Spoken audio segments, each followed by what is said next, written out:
What is the most relentless force for change in modern economic life? It's the modern, large corporation.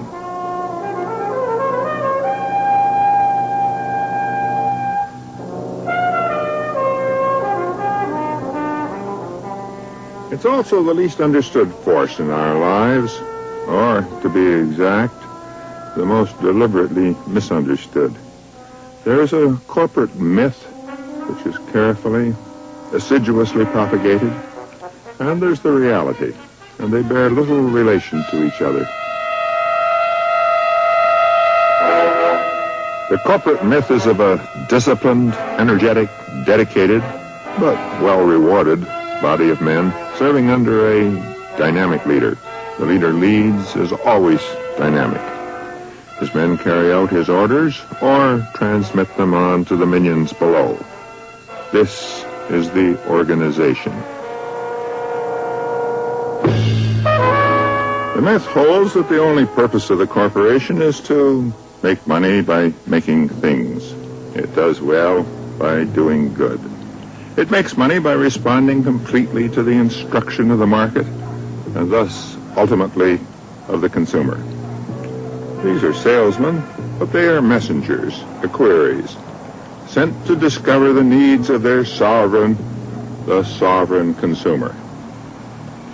Paul A. Samuelson, the most distinguished economist of my generation, once put it this way: the consumer is, so to speak, the king.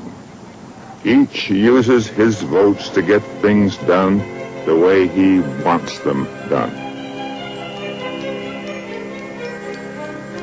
We should think of the consumer, I believe, as someone very like ourselves, moved by voices within and without, including the eloquent outer voice of the modern corporation. The economist consumer, which I've always rejected, we see them here in caricature, is moved only by inner self to maximize the enjoyments of consumption.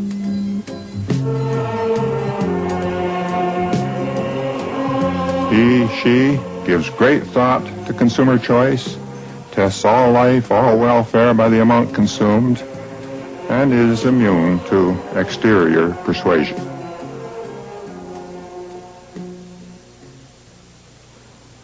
It is the myth. Not even economists believe it when they go home at night. Not if they look at television. We know as well as others that corporations influence government, influence the consumer. Only the textbooks hold otherwise. This is one of the few matters in economics that you can test for yourself. You can ask yourself whether the advertising that dominates your vision, deafens your ears, has a purpose.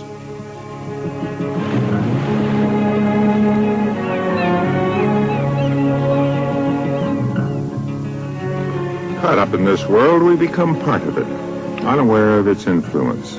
The myth, the instruction which holds that the modern great corporation is the powerless servant of the market, and thus of the consumer and the society, is one of the ways by which corporate power is subdued in our consciousness and thus protected. We shouldn't be surprised.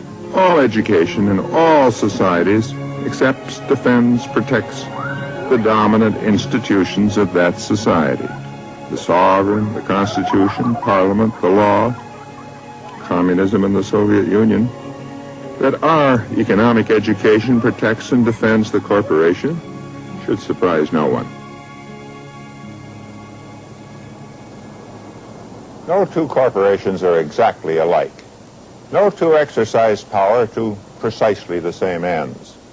A corporation in which scientists and engineers interact, IBM, ICI, will have somewhat different purposes from one like Revlon or Unilever, which survives at least partly by its skill in public persuasion.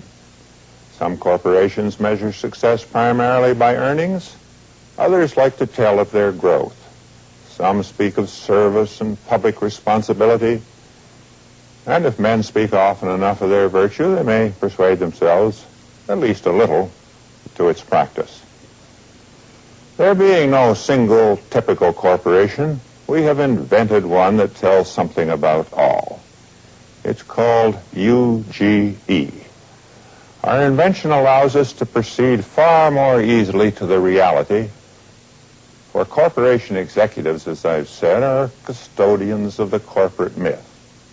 They are made uneasy by those who reject the myth. They regularly ask for assurance that a television program will not do so. Our corporation is Unified Global Enterprises, since 1954 known as UGE. Its history is the history of many firms, all alive and mostly thriving.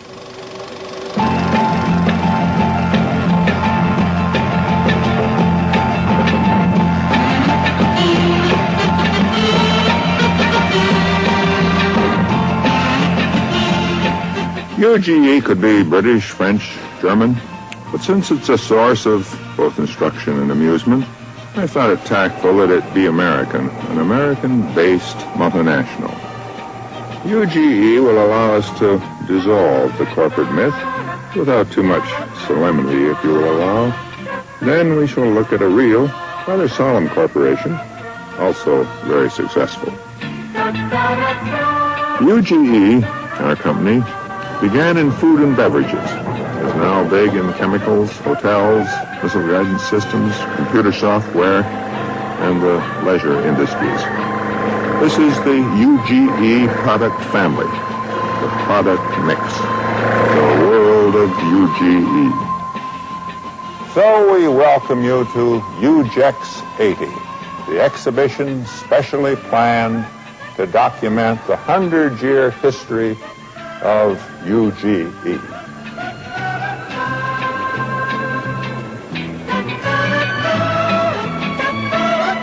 Hi, and welcome to UGEX 80. I'm your hostess. My name's Cindy. And I'm Gene. Thank you for visiting UGEX. In 1980, we'll be celebrating 100 years of the UGE Corporation. 100 years of service to mankind. And that's the theme of this, our centennial exhibition. Have a good day now. This was the founder of UGE, James Glow I. He came to the United States in 1873 from Greenock, Scotland, down the Clyde from Glasgow. James Glow was a man of action and enterprise, with a vision and foresight to found an empire. In 1880, James Glow opened his first butcher shop in Chicago.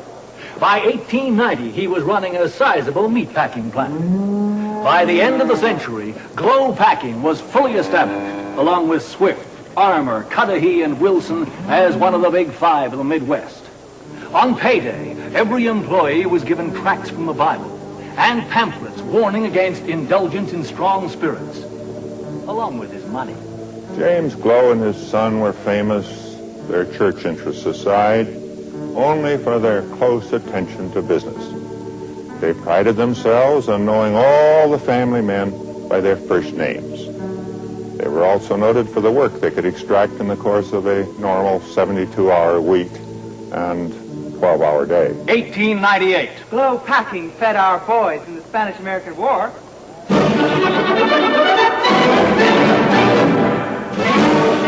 The historic and bomb beef of the Spanish-American War proved far more damaging to the participants than the misguided Spanish bullets. But it has never been shown that the Glow cans were appreciably more lethal than the industry average, and no other company learned the lessons so well. Always thereafter, the company emphasized quality in its merchandising and advertising.